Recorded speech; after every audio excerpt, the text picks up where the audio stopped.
ವೀಕ್ಷಕರೇ, ನಿಮಗೆಲ್ಲರಿಗೂ ನಮಸ್ಕಾರ. ವಿಶೇಷ ಕಾರ್ಯಕ್ರಮಕ್ಕೆ ಆತ್ಮೀಯ ಸ್ವಾಗತ. ನಾನು ಶ್ರೀಪಾದ್ ಪಾಟೀಲ್. ತಮಗೆಲ್ಲ ಗೊತ್ತಿರುವ ಹಾಗೆ ಧರ್ಮಸ್ಥಳದ ವಿಚಾರಕ್ಕೆ ಸಂಬಂಧಪಟ್ಟಂತೆ ಈಗ ಎಷ್ಟೆಲ್ಲ ಬೆಳವಣಿಗೆ ಆಗ್ತಾ ಇದೆ. ಧರ್ಮಸ್ಥಳ ಕ್ಷೇತ್ರದ ವಿರುದ್ಧ ಷಡ್ಯಂತ್ರ, ಕುತಂತ್ರ, ಬುರುಡೆ ಗ್ಯಾಂಗು, ಸೌಜನ್ಯ ಪ್ರಕರಣ ಇತ್ಯಾದಿ ವಿಚಾರಗಳು ಭಾರೀ ಚರ್ಚೆಯಲ್ಲಿ ಈಗ ಸದ್ಯಕ್ಕೆ ಮೇನ್ ಸ್ಟ್ರೀಮಲ್ಲಿದೆ. ಸೊ ಈ ಎಲ್ಲ ಚರ್ಚೆಗಳು ಹೋಗಿ ಬಂದು ತಡಕ್ಕೆ ಹಾಕ್ಕೊಳ್ತಾ ಇರೋದು ಧರ್ಮಸ್ಥಳ ಕ್ಷೇತ್ರಕ್ಕೇನೆ. ಸೊ ನಾವೀಗ ಈ ಧರ್ಮಸ್ಥಳ ಕ್ಷೇತ್ರದ ಇತಿಹಾಸ, ಧರ್ಮಸ್ಥಳ ಕ್ಷೇತ್ರದಲ್ಲಿ ನಡೆದಂತಹ ಘಟನೆಗಳು, ಆ ಘಟನೆಯ ಹಿಂದೆ ಏನೆಲ್ಲ ವಿಚಾರಗಳು ಚರ್ಚೆ ಆಗ್ತಾ ಇದೆ ಮತ್ತು ವಾಸ್ತವ ಏನು ಆಗಿತ್ತು, ಈ ಎಲ್ಲ ವಿಚಾರಗಳಿಗೆ ಸಂಬಂಧಪಟ್ಟಂತೆ ನಾವು ಮಾತಾಡ್ತಾ ಹೋಗೋಣ. ಈ ವಿಶೇಷ ಕಾರ್ಯಕ್ರಮಕ್ಕೆ ವಿಶೇಷ ಅತಿಥಿಯಾಗಿ ನಮ್ಮ ಜೊತೆಗೆ ಇರುವಂಥವರು ಮೋಹನ್ ಬೋಳಂಗಡಿ ಅಂತ ಹೇಳಿ. ಮೋಹನ್ ಬೋಳಂಗಡಿ ಅವರು ಯಾರು ಅಂತಂದರೆ, ಇವರು ಕ್ರೈಮ್ ವರದಿಗಾರರಾಗಿ ಕೆಲಸ ಮಾಡಿದವರು, ಈಗಲೂ ಮಾಡ್ತಾ ಇರುವಂಥವರು. ಈ ಧರ್ಮಸ್ಥಳದಲ್ಲಿ ಈ ಹಿಂದೆ ನಡೆದಂತಹ ಹಲವು ಪ್ರಕರಣಗಳನ್ನು ಪ್ರತ್ಯಕ್ಷವಾಗಿ ವರದಿಗಾರಿಕೆಯನ್ನು ಮಾಡಿದಂತಹವರು, ಜೊತೆಗೆ ಈಗಲೂ ಕೂಡ ಪೊಲೀಸ್ ನ್ಯೂಸಲ್ಲಿ ವರದಿಗಾರರಾಗಿ ಕೆಲಸ ಮಾಡ್ತಾ ಇದ್ದಾರೆ.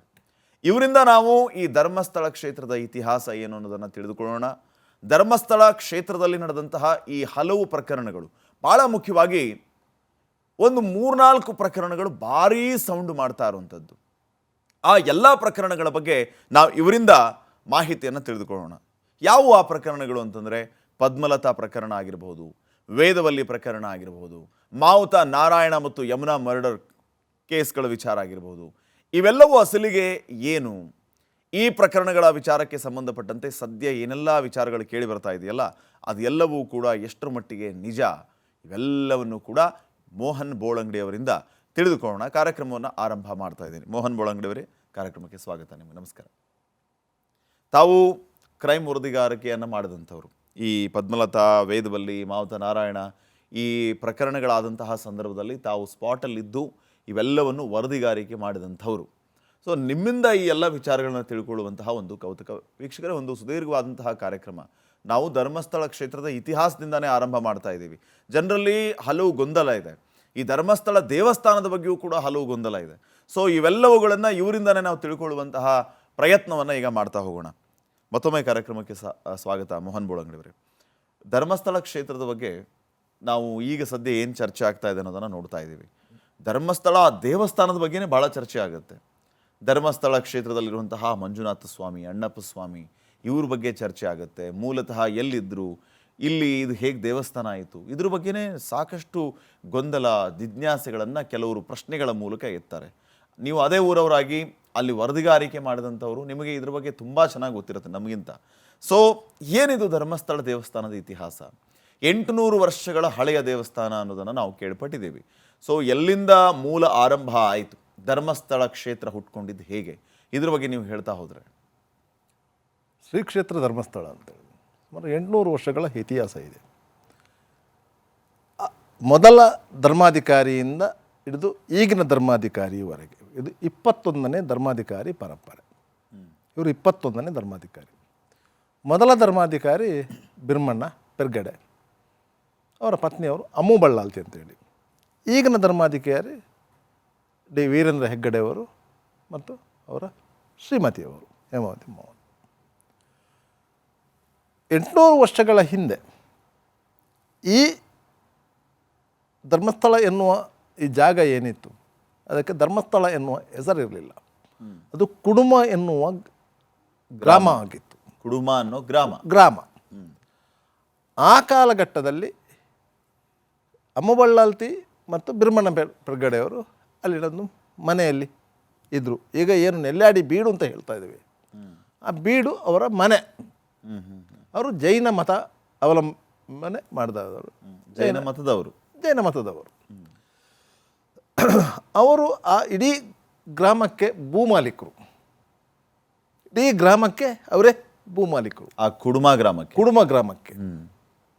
ಅಂಥ ಸಂದರ್ಭದಲ್ಲಿ ಆ ಗ್ರಾಮದಲ್ಲಿ ಮಲೆನಾಡ ಪ್ರದೇಶಕ್ಕೆ ನಾವು ಘಟ್ಟದ ಮೇಲೆ ಅಂತ ಹೇಳ್ತೇವೆ, ನಾವು ಘಟ್ಟದ ಮೇಲಕ್ಕೆ ಹೋಗುವವರು, ಘಟ್ಟದ ಮೇಲಿಂದ ಬರುವವರು ಏನು, ಆ ಸಂದರ್ಭದಲ್ಲಿ ನಿಮಗೆ ಎತ್ತಿನ ಗಾಡಿಗಳು ನಡೆದುಕೊಂಡು ಹೋಗುವಂಥ ಸೌಲಭ್ಯ ಹೊರತು ಬೇರೆ ಯಾವುದೇ ಮೋಟಾರ್ ವ್ಯವಸ್ಥೆ ಇರಲಿಲ್ಲ. ಎಲ್ಲರೂ ನಡ್ಕೊಂಡೇ ಹೋಗ್ತಾ ಇದ್ದದ್ದು. ಆ ಗ್ರಾಮದ ಮೂಲಕ ನಡ್ಕೊಂಡು ಹೋಗುವಂಥ ಜನರಿಗೆ ಅಲ್ಲಿ ನೀರು, ಬೆಲ್ಲ ನೀರು, ಮಜ್ಜಿಗೆ, ಊಟ ಈ ರೀತಿಯ ವ್ಯವಸ್ಥೆಗಳನ್ನು ಮಾಡಿಕೊಂಡು ತೃಪ್ತಿ ಕಾಣುತ್ತಿದ್ದಂಥ ದಂಪತಿಗಳು ಅವರು. ಆದ್ದರಿಂದಾಗಿ ಸಹಜವಾಗಿಯೇ ಅಲ್ಲಿ ಒಂದು ರೀತಿಯ ಧರ್ಮ ನೆಲೆ ನಿಂತಿತ್ತು. ಇಂಥ ಸಂದರ್ಭದಲ್ಲಿ 4 ಆ ಮನೆಗೆ ಬರ್ತಾರೆ. ಬಂದು ಅಲ್ಲಿ ಆಶ್ರಯ ಕೇಳ್ತಾರೆ, ಆಶ್ರಯ ಕೊಡ್ತಾರೆ. ಅವರು ಧರ್ಮದೇವತೆಗಳು ಅಂತೇಳಿ ಅಮ್ಮು ಬಳ್ಳಾಲ್ತಿ ಅವರಿಗಾಗಲಿ ಬಿರ್ಮಣ್ಣ ಪೆರ್ಗಡೆಯವರಿಗೆ ಗೊತ್ತಿಲ್ಲ. ಬಂದವರು ನಮ್ಮ ಅತಿಥಿಗಳು ಎನ್ನುವ ಕಾರಣಕ್ಕಾಗಿ ಅವ್ರನ್ನು ಸ್ವಾಗತಿಸಿದ್ದಾರೆ. ಅವರು ಹೇಳ್ತಾರೆ. ಮರುದಿನ ಬೆಳಿಗ್ಗೆ ಅವರು ಹೇಳ್ತಾರೆ, ನೋಡಿ ನಾವು ಧರ್ಮದೇವತೆಗಳು, ನಾವು ಇಲ್ಲಿ ನಿಲ್ತೇವೆ. ಓಹೋ. ನಾವು ನಿಮ್ಮನ್ನು ಒಳ್ಳೆಯ ರೀತಿಯಲ್ಲಿ ನಾನು ಬೆಳೆಸ್ಕೊಂಡು ಹೋಗ್ತೇವೆ. ನೀವು ಬೇರೆ ಕಡೆ ಮನೆ ಮಾಡಿ ಇರಬೇಕು, ನಮಗೆ ಈ ಮನೆಯನ್ನು ಬಿಟ್ಟು ಕೊಡಬೇಕು ಅಂತೇಳಿ. ಅವರಿರೋ ಮನೆಯೇ ಬಿಟ್ಕೊಡಿ ಅವರು ಕೇಳಿದಾರೆ. ಇವರು ಅಲ್ಲಿ ನೆಲ್ಲಾಡಿ ಬೀಡಲ್ಲಿ, ನೆಲ್ಯಾಡಿ ಬೀಡು, ನೆಲ್ಯಾಡಿ ಬೀಡು ಅಂತ ಹೇಳಿದರೆ ನಿಮ್ಮ ನೆಲ್ಯಾಡಿಯಲ್ಲಿ ಇಲ್ಲ, ಧರ್ಮಸ್ಥಳದ ಒಳಗೆ ಇದೆ, ಒಳಗಡೆ. ನಿಮ್ಮ ಧರ್ಮಾಧಿಕಾರಿಗಳ ಬೀಡು ಏನಿದೆ ಈಗಿದ್ದು, ಆ ಬೀಡಿನ ಒಂದು 500 ಮೀಟರ್ ದೂರದಲ್ಲೇ ಇರೋದು ನೆಲ್ಯಾಡಿ ಬೀಡು. 500-1000 ಮೀಟ್ರ್ ಆಗ್ಬೋದು, ಅಷ್ಟೇ ದೂರದಲ್ಲಿ ನೆಲ್ಯಾಡಿ ಬೀಡು ಇರೋದು. ಹಾಗೆ ಆ ಮನೆಯನ್ನು ಅವರಿಗೆ ಬಿಟ್ಟು ಇವರು ಬೇರೆ ಮನೆಯಲ್ಲಿ ವಾಸ ಮಾಡ್ತಾರೆ. ಅವರು ಅಲ್ಲಿ ನೆಲೆ ನಿಲ್ತಾರೆ. ಆಗ ಇವರ ಮನೆಯಲ್ಲಿ ಈ ಅಣ್ಣಪ್ಪ ದೈವ ಏನಿದ್ದಾರೆ ಅವರು ಕೆಲಸದವರು. ಇಂತಹ ಕಾಲಘಟ್ಟದಲ್ಲಿ ಧರ್ಮದೇವತೆಗಳ ಮನೆಯಲ್ಲಿ ಅಣ್ಣಪ್ಪ ಸ್ವಾಮಿ ಕೆಲಸಗಾರರಾಗಿರ್ತಾರೆ. ಮನೆ ಕೆಲಸದವರು ಅಣ್ಣಪ್ಪ ಸ್ವಾಮಿ. ಆಯಿತಾ. ಆ ಸಂದರ್ಭದಲ್ಲಿ ಅಲ್ಲಿಗೆ ಬಂದಂಥ ಒಂದು ಯೋಗಿಗಳು ಅವರು ಬಂದು ಅಲ್ಲಿ ಊಟ ಮಾಡಲಿಕ್ಕೆ ಒಪ್ಪುವುದಿಲ್ಲ. ಅದಕ್ಕೆ ಕೇಳಿದ್ರೆ, ನೀವು ಬಂದವರು ಮಧ್ಯಾಹ್ನದ ಹೊತ್ತು ಬಿಸಿಲು ಕಾದಿದೆ, ಈ ಸಂದರ್ಭದಲ್ಲಿ ಹಸಿವಾದವರು ಊಟ ಮಾಡದೆ ಹೋದರೆ ಸರಿಯಾಗೋದಿಲ್ಲ. ಇಲ್ಲ, ನೀವು ಜೈನ ಮತದವರು, ನೀವು ತೀರ್ಥಂಕರ ಆರಾಧಕರು, ದೇವರು ಇಲ್ಲದಲ್ಲಿ ನಾನು ಊಟ ಮಾಡೋದಿಲ್ಲ ಅಂತೇಳಿ. ನಿಮ್ಮ ಆತಿಥ್ಯಕ್ಕೆ ನಮಗೆ ಸಂತೃಪ್ತಿ ಇದೆ, ದೇವರು ಇಲ್ಲದಲ್ಲಿ ನಾವು ಊಟ ಮಾಡೋದಿಲ್ಲ. ಅಷ್ಟೊತ್ತಿಗೆ ಕೆಲಸಗಾರ ಅಣ್ಣಪ್ಪ ಹೇಳ್ತಾರೆ, ನೀವೇನು ಗಡಿಬಿಡಿ ಮಾಡಬೇಡಿ, ಸ್ವಲ್ಪ ಹೊತ್ತು ನಿಲ್ಲಿ, ನಾನು ದೇವರನ್ನು ಕರ್ಕೊಂಡು ಬರ್ತೇನೆ ಅಂತ ಹೇಳಿ ಅಣ್ಣಪ್ಪ ಅಲ್ಲಿ ದೈವತ್ವಕ್ಕೆ ಏರಿ ಕದ್ರಿಗೆ ಬರುವುದು, ಮಂಗಳೂರಿನ ಕದ್ರಿಗೆ. ಕದ್ರಿಯಲ್ಲಿ ನಾಥಪಂಥದ ಮಹರ್ಷಿಗಳು ಮಂಜುಗಡ್ಡೆಯಿಂದ ಶಿವಲಿಂಗನವನ್ನು ಸೃಷ್ಟಿಸಿ ಅಲ್ಲಿ ಮಂಜುನಾಥನನ್ನು ಸ್ಥಾಪಿಸಿತು. ಐಸು ಮಂಜುನಾಥನನ್ನು ಸ್ಥಾಪಿಸಿ ಅಲ್ಲಿ ದೇವಸ್ಥಾನ ನಿರ್ಮಾಣ ಮಾಡಿದರು. ಆ ದೇವಸ್ಥಾನವನ್ನು ಕಾಯಲಿಕ್ಕೆ ಕಾಲಭೈರವನ ಕಾವಲು ಇತ್ತು. ಅಣ್ಣಪ್ಪ ಬಂದು ಕಾಲಭೈರವನೊಂದಿಗೆ ಗಲಾಟೆ ಮಾಡಿ ಅಲ್ಲಿಂದ ಮಂಜುನಾಥನನ್ನು ಕರ್ಕೊಂಡು ಹೋಗ್ತಾನೆ. ಆದ್ದರಿಂದಾಗಿ ಕದ್ರಿಯಲ್ಲಿರುವ ಮಂಜುನಾಥ ಮೂಲ ಮಂಜುನಾಥ, ಅಲ್ಲಿಂದ ಕರ್ಕೊಂಡು ಹೋದ ಮಂಜುನಾಥ ಇಲ್ಲಿ ಧರ್ಮಸ್ಥಳದಲ್ಲಿರುವುದು. ಹಾಗೆ ಆ ಬಂದ ಮಂಜುನಾಥನನ್ನು ಈ ಯೋಗಿಗಳು ಅಲ್ಲಿ ಪ್ರತಿಷ್ಠಾಪನೆ ಮಾಡಿ ಇವನಿಗೆ ಒಂದು ಸಣ್ಣ ಗುಡಿ ಕಟ್ಟಿ ಅವರನ್ನು ಇದು ಮಾಡಿ ಅವರಿಗೆ ಏನು ಆರಾಧನೆ ಮಾಡಲಿಕ್ಕೆ ಒಂದು ವ್ಯವಸ್ಥೆ ಮಾಡಿ ಅಂತೇಳಿ ನಾವು ನಿಮ್ಮನ್ನು ಹರಿಸ್ಕೊಂಡು ಹೋಗ್ತೇವೆ ಅಂತ ಹೇಳ್ತಾರೆ. ಹಾಗೆ ಹರಿಸಿ ಅವರು ಹೋಗ್ತಾರೆ. ಹಾಗೆ ಮಂಜುನಾಥ ಅಲ್ಲಿ ದೇವಸ್ಥಾನ ಆಗಿರೋದು. ದೇವಸ್ಥಾನದ ಕದ್ರಿಯಿಂದ ಬಂದಂತ ಮಂಜುನಾಥ ಸ್ವಾಮಿ ಅದರಿಂದಾಗ ನಾಥಪಂಥದವರು ಇಲ್ಲಿ ಗ್ರಾಮಕ್ಕೆ ಬಂದು ನಾಥಪಂಥದವರು ಪ್ರತಿಷ್ಠಾಪನೆ ಮಾಡ್ತಾರ? ಇಲ್ಲ. ಹಾಗೆ ಪ್ರತಿಷ್ಠಾಪನೆ ಮಾಡಿ ಅದಕ್ಕೆ ತಕ್ಕ ಮಟ್ಟಿನ ಅದೇ ಆರಾಧನೆ ಅದರ ನಂತರ ವಾದಿರಾಜ ಸ್ವಾಮಿಗಳು, ಮಾಧ್ವ ಪರಂಪರೆಯ ವಾದಿರಾಜ ಸ್ವಾಮಿಗಳು ಧರ್ಮಸ್ಥಳಕ್ಕೆ ಬರ್ತಾರೆ. ಯಾಕಂತ ಹೇಳಿದರೆ ಧರ್ಮಸ್ಥಳಕ್ಕೆ ಮತ್ತೊಂದು ಇತಿಹಾಸ ಇದೆ. ರಾಮಾಯಣದ ಕಾಲದಲ್ಲಿ ಸೀತಾನ್ವೇಷಣೆಯ ಸಂದರ್ಭದಲ್ಲಿ ಶ್ರೀರಾಮ ನಡೆದಾಡಿದ ದಾರಿ ಅದು. ಅಲ್ಲಿ ಇಲ್ಲಿಂದ ಒಂದು 5 ಕಿಲೋಮೀಟರ್ ದೂರದಲ್ಲಿ ಕನ್ಯಾಡಿಯಲ್ಲಿ ಶ್ರೀರಾಮ ಕ್ಷೇತ್ರ ಇದೆ. ನಿತ್ಯಾನಂದರು ಧರ್ಮಸ್ಥಳಕ್ಕೆ ಬಂದವರು ಕನ್ಯಾಡಿಯಲ್ಲಿ ಮಲಗಿದಂಥ ನಿದ್ದೆ ಮಾಡಿ ಒಂದು ರಾತ್ರಿ ಕಾಲದ ನಿದರ್ಶನ ಇದೆ. ಆಗ ಅವರು ಹೇಳಿದ್ದರು ಅವರ ಶಿಷ್ಯರಿಗೆ, ಇದು ಶ್ರೀರಾಮ ನಡೆದಾಡಿದ ಜಾಗ ಅಂತ ಹೇಳಿ, ಇಲ್ಲಿ ರಾಮ ಮಂದಿರ ಆಗಬೇಕು ಅಂತೇಳಿ. ಅಲ್ಲಿ ರಾಮ ಮಂದಿರ ಆಗಿದೆ ಕನ್ಯಾಡಿಯಲ್ಲಿ ರಾಮ ಮಂದಿರ. ಧರ್ಮಸ್ಥಳದಿಂದ 5 ಕಿಲೋಮೀಟರ್ ದೂರ ಉಜಿರೆ ಧರ್ಮಸ್ಥಳ ರಸ್ತೆಯಲ್ಲೇ ಇದೆ ಅದು. ರಾಮ ಮಂದಿರ ಬಟ್ ದೊಡ್ಡ ದೇವಸ್ಥಾನ. ಈಗ ಬ್ರಹ್ಮಾನಂದ ಸರಸ್ವತಿ ಸ್ವಾಮೀಜಿಗಳು ಅಲ್ಲಿ ಸ್ವಾಮೀಜಿಗಳಾಗಿದ್ದಾರೆ. ಅದರಿಂದಾಗಿ ರಾಮ ನಡೆದಾಡಿದ ಜಾಗ ಅದು. ಹ್ಮ್ ಆದ್ದರಿಂದಲೇ ಅಲ್ಲಿ ಧರ್ಮ ಆ ರೀತಿ ನೆಲೆ ನಿಂತಿರೋದು. ಹ್ಮ್ ಇಂಥ ಕ್ಷೇತ್ರದಲ್ಲಿ ಅದರ ನಂತರ ಬ್ರಹ್ಮಣ ಪೆರ್ಗಡೆ ಅವರ ನಂತರ ಅವರ ಮುಂದಿನ ತಲೆಮಾರುಗಳು, ಹ್ಮ್ ಅವರಿಗೆ ಮಕ್ಕಳಿರಲಿಲ್ಲ, ಅವರು ದತ್ತು ತಗೊಂಡ್ರು, ಹ್ಮ್. ಹಾಗೆ ಅಲ್ಲಿ ದತ್ತು ಪರಂಪರೆ ಮುಂದುವರಿಕೊಂಡು ಬಂದಿದೆ. ಈಗ ವಾದಿರಾಜ ಸ್ವಾಮಿಗಳದ್ದು ಏನೋ ಹೇಳ್ತಾ ಇದ್ದಾರೆ. ವಾದಿರಾಜ ಸ್ವಾಮಿಗಳು ಅಲ್ಲಿ ಆ ಶಿವಲಿಂಗವನ್ನು ಸ್ಥಾಪನೆ ಮಾಡಿದ್ದು ಸರಿಯಾದ ಕ್ರಮ ಅಲ್ಲ, ಅದನ್ನು ಸರಿಯಾದ ಕ್ರಮದಲ್ಲಿ ಸ್ಥಾಪನೆ ಮಾಡಬೇಕು ಅಂತ ಹೇಳಿ ಅದನ್ನು ಸರಿಯಾದ ಕ್ರಮದಲ್ಲಿ ಪುನರ್ ಪ್ರತಿಷ್ಠಾಪನೆ ಮಾಡಿ ಅಲ್ಲಿಗೆ ಶಿವಳ್ಳಿ ಬ್ರಾಹ್ಮಣರನ್ನ ಅರ್ಚಕರಾಗಿ ನೇಮಿಸಿ ಅವರು ಅಲ್ಲಿ ಒಂದು ದೇವಸ್ಥಾನ ಸ್ಥಾಪನೆಗೆ ಕಾರಣಕರ್ತ. ಅದರ ಎಲ್ಲ ಖರ್ಚು ವೆಚ್ಚಗಳನ್ನೆಲ್ಲ ಹೆಗಡೆ ಕುಟುಂಬದವರು ನೋಡಬೇಕು. ಅದನ್ನು ಶೈವ ಮತದ ಪಂಥದ ದೇವರನ್ನು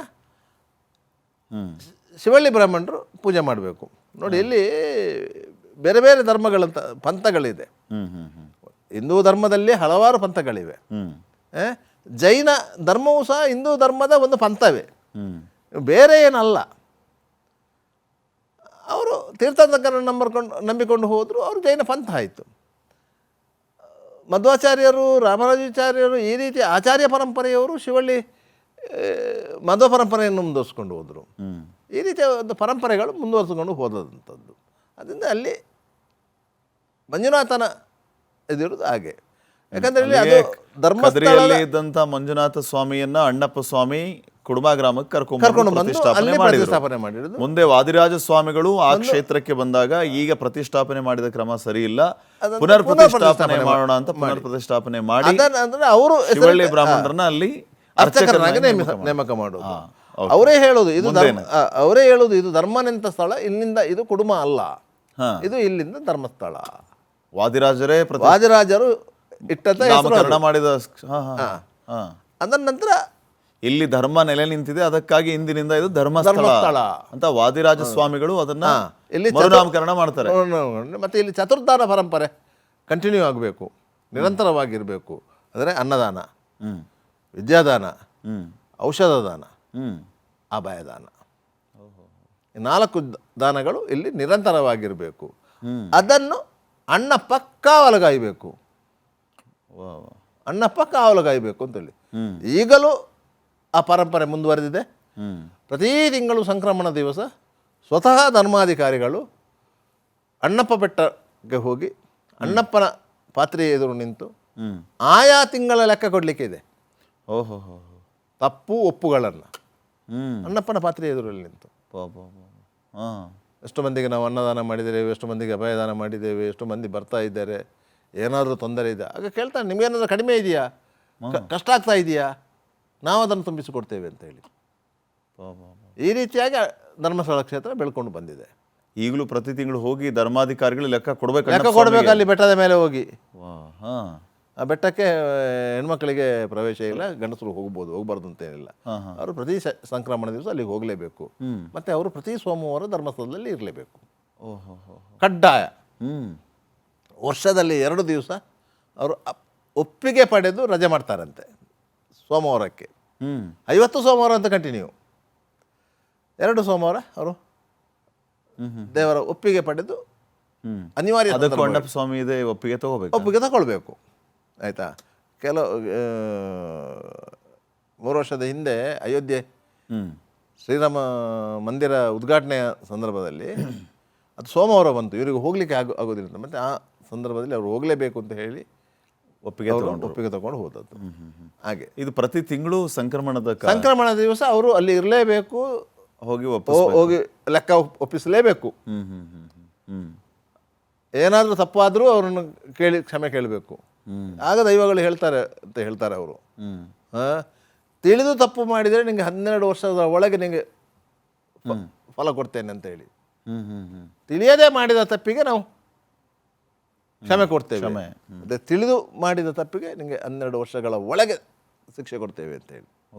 ಆದ್ದರಿಂದ ನನಗೆ ಬೇರೆ ಯಾರ ಭಯ ಇಲ್ಲ, ಭಯ ಇರೋದು ಅವರದ್ದು ಮಾತ್ರ ಅಂತ ಹೇಳ್ತಾರೆ ಅವರು ಒಮ್ಮೊಮ್ಮೆ. ಅಣ್ಣಪ್ಪ ಸ್ವಾಮಿದ್ದು ಇವತ್ತಿಗೂ ಅವರು ಆ ಬೀಡಿನ ಮನೆಯಲ್ಲಿ ಕೂತ್ಕೊಂಡು ಸೋಮವಾರ ದಿವಸ ಅವರು ಕಂಪಲ್ಸರಿಯಾಗಿ ಇರ್ತಾರೆ ಅಂತ ಎಲ್ರಿಗೂ ಗೊತ್ತಿದೆ. ಆದ್ದರಿಂದ ಬೇರೆ ಬೇರೆ ಕಾರಣಗಳಿಗಾಗಿ ಅವರು ಅಲ್ಲಿಗೆ ಬರುವವರು. ಅದು ದೇವಸ್ಥಾನ ಜೀರ್ಣೋದ್ಧಾರ ಇರ್ಬೋದು, ಬೇರೆ ಬೇರೆ ವಿಚಾರಗಳಿರ್ಬೋದು, ಸಹಾಯ ಕೇಳಿಕೊಂಡು ಬರುವವರು ಇರ್ಬೋದು.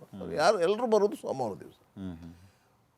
ಒಂದು ಸೋಮವಾರ ದಿವಸ ಕನಿಷ್ಠ ಅಂದರೂ 2-4 ಕೋಟಿ ರೂಪಾಯಿಗಳಷ್ಟು ಹಣ ಅವರಿಗೆ ದಾನ ಮಾಡಲಿಕ್ಕೆ ಬೇಕಾಗ್ತದೆ. ಲೆಕ್ಕಿಟ್ಟುಕೊಳ್ಳಿ ಎಷ್ಟು? 2-4 ಕೋಟಿ ಪರ್ ಮಂತ, ಪ್ರತಿ ಸೋಮವಾರ. ಓ ಪ್ರತಿ ಸೋಮವಾರ 2-4 ಕೋಟಿ ರೂಪಾಯಿ ದಾನಕ್ಕೆ. ಬೇರೆ ನಿಮಗೆ ಲೆಕ್ಕಾಚಾರ ಬೇಡ, ಕೇವಲ ದಾನಕ್ಕೆ. ನೀವು ಬೇಕಾದ್ರೆ ಅಲ್ಲಿ ನಿಂತುಕೊಂಡು ನೋಡಿ, 10,000ವರೆಗೆ ಅಲ್ಲಿ ಕ್ಯಾಶ್ ಕೊಡ್ತಾರೆ. ಇತ್ತೀಚೆಗೆ ಕ್ಯಾಶ್ ರಿಸ್ಟ್ರಿಕ್ಷನ್ ಬಂದ ಮೇಲೆ ಎಲ್ಲರೂ ಅಲ್ಲಿ ಅವರು ಚೀಟಿ ಬರೀತಿದ್ರು, ಅಲ್ಲಿ ಕ್ಯಾಶ್ ತಗೊಳ್ತಾ ಇದ್ರು ಪೂಜಾರಿಗೆ ಸಿಗ್ನೇಚರ್ ಹಾಕಿ. ಅಂದ್ರೆ ಯಾರಿಗೆ ಕೊಡೋದು? ಏನೋ ಕಷ್ಟ ಅಂತ ಬಂದವರಿಗೆ, ಮನೆ ಕಟ್ಟಲಿಕ್ಕೆ, ಮದುವೆಗೆ, ಆರೋಗ್ಯ ಸಮಸ್ಯೆಗೆ, ಈ ದೈವಸ್ಥಾನಗಳ ಜೀರ್ಣೋದ್ಧಾರ. ಯಾಕಂತ ಹೇಳಿದರೆ ಕರಾವಳಿ ಜಿಲ್ಲೆಯ ಎಲ್ಲ ದೈವಗಳಿಗೆ ಹೆಡ್ ಆಫೀಸ್ ಧರ್ಮಸ್ಥಳ ಅಣ್ಣಪ್ಪ. ಕುಟುಂಬದ ಒಡೆಯನು ಅಂತ ಹೇಳಿಯೇ ಎಲ್ಲ ದೈವಗಳು ಪಾರಿಯಲ್ಲಿ ಹೇಳುವಂಥದ್ದು, ಕುಟುಂಬದ ಒಡೆಯ ಅಂತ ಹೇಳಿ. ಹಾಗೆ ಅದಕ್ಕೆ ಹೆಡ್ ಆಫೀಸ್ ಅದು ಎಲ್ಲ ದೈವಗಳಿಗೂ. ನಮ್ಮಲ್ಲಿ 1808 ದೈವಗಳಿದೆ ಅಂತೇಳಿ ಗುರುರಾಜ ಭಟ್ರು ಹೇಳಿದ್ದಾರೆ ಅವರ ಅಧ್ಯಯನದ ಪುಸ್ತಕದಲ್ಲಿ. ಅಷ್ಟೂ ದೈವಗಳಿಗೆ ಅಣ್ಣಪ್ಪನೇ ಒಡೆಯ, ಕುಟುಂಬದ ಒಡೆಯ ಅಂತ ಹೇಳೋದು. ಆ ರೀತಿಯ ವ್ಯವಸ್ಥೆಗಳು ಧರ್ಮಸ್ಥಳದಲ್ಲಿ ಇರುವಂಥದ್ದು. ಅಲ್ಲಿ ಅದ ನಂತರ ಈ ದತ್ತು ಸಂಸ್ಕೃತಿ, ಮಕ್ಕಳಾಗಲಿಲ್ಲ ಹಾಗಂತಂದರೆ ನಾವು ದತ್ತು ತಗೊಳ್ಳೇಬೇಕು. ದತ್ತು ತಗೊಳ್ಳೋವನಿಗೆ ಅಧಿಕೃತವಾಗಿ ಅವರು ದತ್ತು ತಗೊಳ್ಬೇಕು. ಮತ್ತು ಅವರ ಕಾಲ ನಂತರ ಅವರು ಪಟ್ಟಕ್ಕೆ ಬರ್ತಾರೆ. ಈ ರೀತಿಯ ದತ್ತು ಸಂಸ್ಕೃತಿ ಬೆಳೆದು ಒಂದು ತಲೆಮಾರಿನಿಂದ ಇನ್ನೊಂದು ತಲೆಮಾರಿಗೆ, ಇನ್ನೊಂದು ತಲೆಮಾರಿನಿಂದ ಮತ್ತೊಂದು ತಲೆಮಾರಿಗೆ. ಅದರಿಂದಾಗಿ ಬರ್ಮಣ ಪೆರ್ಗಡೆ ಅಂತ ಯಾರು ಮೊದಲ ಧರ್ಮಾಧಿಕಾರಿ, ಅವರ ರಕ್ತ ಸಂಬಂಧಿಗಳು ಈವರೆಗೆ ಬಂದಿದ್ದಾರೆ ಅಂತ ತಿಳ್ಕೊಳ್ಬೇಡಿ. ಅದು ಬೇರೆ ಬೇರೆ ರಕ್ತ ಸಂಬಂಧಗಳು ಮಧ್ಯೆ ಚೇಂಜ್ ಆಗಿದ್ದಾರೆ. ಧರ್ಮಾಧಿಕಾರಿಗಳ ಸ್ಥಾನ ಹೆಂಗೆ ಹುಟ್ಕೊಂತು ಅಂತ ಅದ್ರ ಬಗ್ಗೆ ಸ್ವಲ್ಪ ಹೇಳಿ. ಧರ್ಮಾಧಿಕಾರಿಗಳ ಸ್ಥಾನ, ಅವರ ಆ ಪೇಟ, ಇದನ್ನು ಎಲ್ಲವನ್ನು ಅನುಗ್ರಹಿಸಿದ್ದು ಅಣ್ಣಪ್ಪ ಸ್ವಾಮಿಯೇ ಹೊರತು ಬೇರೆ ಅಲ್ಲ. ಲೆಕ್ಕಾಚಾರ ವ್ಯವಹಾರ ಎಲ್ಲ ಮಾಡಬೇಕು ನೀನು. ಅಂದರೆ ಈಗ ಆ ಧರ್ಮಾಧಿಕಾರಿಗಳು ಬಂದ್ರಲ್ಲ, ಆರಂಭದಲ್ಲಿ ಒಂದು 4 ಜನ, ನಾವು ಇಲ್ಲೇ ಇರ್ತೀವಿ, ನೀವು ನಮಗೆ ಧರ್ಮ ದೈವಗಳು, ಮನೆ ಧರ್ಮ ದೈವಗಳು ಬಂದ್ರಲ್ಲ, ಆ ಮನೆ ಬಿಟ್ಟು ಕೊಟ್ಟಂಥವ್ರು ಈ ಹೆಗಡೆ ಮನೆ ತಂದವ್ರೆ. ಹೌದು, ಬಿರ್ಮಣ ಪೆರ್ಗಡೆ ಅವರು. ಸೊ ಆ ಹೆಗಡೆ ಮನೆ ತಂದವರೇ ಈ ಕ್ಷೇತ್ರಕ್ಕೆ ಮುಂದೆ ಧರ್ಮಾಧಿಕಾರಿಗಳು. ಅವರದೇ ಜಾಗ, ಅವರದೇ ಜಾಗದಲ್ಲಿ ಅವರು ದೇವಸ್ಥಾನ ಕಟ್ಟಿರೋದು. ಋಷಿಮುನಿಗಳು ಹೇಳಿದ್ರು ಅಂತೇಳಿ ಅಲ್ಲಿ ದೇವಸ್ಥಾನ ಕಟ್ಟಿರೋದು, ದೇವರನ್ನು ಕದಿರಿಂದ ತಂದಿರುವುದು. ಸೊ ಅವರು ಆ ಜಾಗದ ಮಾಲೀಕರಾಗಿದ್ದರಿಂದ ಅವರು ಅದಕ್ಕೆ ಧರ್ಮಾಧಿಕಾರಿ ಅವರ ಪರಂಪರೆ ಬಂತು. ಅವರ ಪರಂಪರೆ ನೇರ ಪರಂಪರೆ ಬರಲಿಲ್ಲ, ನಿಮಗೆ ದತ್ತು ಪರಂಪರೆಯೂ ಬಂತು ಮಧ್ಯದಲ್ಲಿ. ದತ್ತು ಪರಂಪರೆ. ಈಗ ಧರ್ಮಸ್ಥಳದ ಧರ್ಮಾಧಿಕಾರಿಗಳು ಈಗಿನವರು, ಅವರಿಗೆ ಗಂಡು ಮಕ್ಕಳಿಲ್ಲ, ಒಬ್ಬಳು ಹೆಣ್ಣುಮಗಳು. ಆ ಹೆಣ್ಣುಮಗಳಿಗೂ ಮತ್ತೊಂದು ಹೆಣ್ಣುಮಗುವೆ. ಈಗ ಇರೋ ಧರ್ಮಾಧಿಕಾರಿಗೆ ಒಬ್ಬಳು ಹೆಣ್ಣುಮಗಳು ಶ್ರದ್ಧಾ ಮಾತ್ರ. ಅವರಿಗೂ ಒಂದು ಮಗು, ಹೆಣ್ಣು ಮಗುವೆ, ಗಂಡು ಮಗಳಿಲ್ಲ. ಅವರ ಸಹೋದರರ ಮಕ್ಕಳು ರಾಜೇಂದ್ರ ಆಗಲಿ ಸುರೇಂದ್ರ ಅವರಿಗೆ ಹೆಣ್ಣೆ, ಗಂಡು ಮಕ್ಕಳಿಲ್ಲ. ಅಲ್ಲಿ ಗಂಡು ಮಕ್ಕಳಂತ ಹೇಳಿದ್ದು ಹರ್ಷೇಂದ್ರರಿಗೆ ಮಾತ್ರ, ಇಬ್ಬರು, ಶ್ರೇಯಸ್ ಮತ್ತು ನಿಶ್ಚಲ್, ಅವರಿಬ್ಬರು ಮಾತ್ರ ಅಲ್ಲಿ ಗಂಡು ಮಕ್ಕಳಂತ ಹೇಳಿದರು. ಅದೇ ಇವರ ನಂತರದ ಪಟ್ಟ ಯಾರಿಗೆ ಅಂತ ಹೇಳಿ ಅಲ್ಲಿ ಚರ್ಚೆ ಇರೋದು. ಒಂದು ಶ್ರೇಯಸ್ಸಿಗೆ, ಇಲ್ಲದ್ರೆ ನಿಶ್ಚಲಿಗೆ ಅಂತೇಳಿ. ಹರ್ಷೇಂದ್ರ ಹೆಗ್ಗಡೆ ಅವರ ಮಕ್ಕಳು ಇವರಲ್ಲ, ಯಾರು ಅಲ್ಲಿ ಹೆಗ್ಗಡೆ ಅವರಿಲ್ಲ. ಪಟ್ಟದ ಅವರು ಹೊರತುಪಡಿಸಿ ಮತ್ತೆ ಯಾರು ಹೆಗ್ಗಡೆಗಳಲ್ಲ. ಜೈನ್ ಅಂತ ಕರೆಯೋದು, ಜೈನ್ ಅಂತ ಕರೆಯೋದು, ಇಲ್ಲದ ಕುಮಾರ್ ಅಂತ ಕರೆಯೋದು. ಈಗ ಧರ್ಮಸ್ಥಳದ ಪಟ್ಟ ಸಿಕ್ಕಿದರೆ ಮಾತ್ರ ಅವರು ಜೈನ ಧರ್ಮದಲ್ಲಿ ಹೆಗ್ಗಡೆ. ಜೈನ ಧರ್ಮದಲ್ಲಿ ಬೇರೆ ಬೇರೆ ರೀತಿಯ ಸರ್ನೇಮ್ಗಳಿವೆ, ಹೆಗ್ಗಡೆ ಸರ್ನೇಮ್ ಇಲ್ಲ. ಆ ಪಟ್ಟ ಕೂತವರನ್ನ ಮಾತ್ರ ಹೆಗ್ಗಡೆ. ಆ ಪಟ್ಟದಲ್ಲಿ ಕೂರ್ಬೇಕು ಅವರು ಹೆಗ್ಗಡೆ. ಅಲ್ಲಿ ಇವರೆಲ್ಲ ಜೈನ್ ಅಂತಾನೆ. ಇದು ಬಾಕಿ ಅವರು ಸುರೇಂದ್ರ ಜೈನ್, ಹರ್ಷೇಂದ್ರ ಜೈನ್, ನಿಶ್ಚಲ್ ಜೈನ್, ಇವರು ಆ ರೀತಿಯ ಪರಂಪರೆ ಇರುವಂಥ ಅಪರೂಪದ ಧರ್ಮಕ್ಷೇತ್ರ ಅದು. ಎರಡು ಧರ್ಮಗಳು ಅಲ್ಲಿ ಸಮ್ಮಿಲನ ಆದಂಥದ್ದು. 2 ಪಂಥಗಳು ಸಮ್ಮಿಲನವಾದಂಥದ್ದು ಅಂತ ಒಂದು ಕ್ಷೇತ್ರ. ಅದರಿಂದ ಅಲ್ಲಿ ಆ ಚತುರ್ಧಾನ ಪರಂಪರೆ ಆವತ್ತಿನಿಂದ ಇವತ್ತಿನವರೆಗೆ ವಾದಿರಾಜ ಸ್ವಾಮಿಗಳ ಆಜ್ಞೆಯಂತೆ ಆಜ್ಞೆಯಂತೆ ಇಲ್ಲಿವರೆಗೆ ನಡ್ಕೊಂಡು ಬಂದಿದೆ.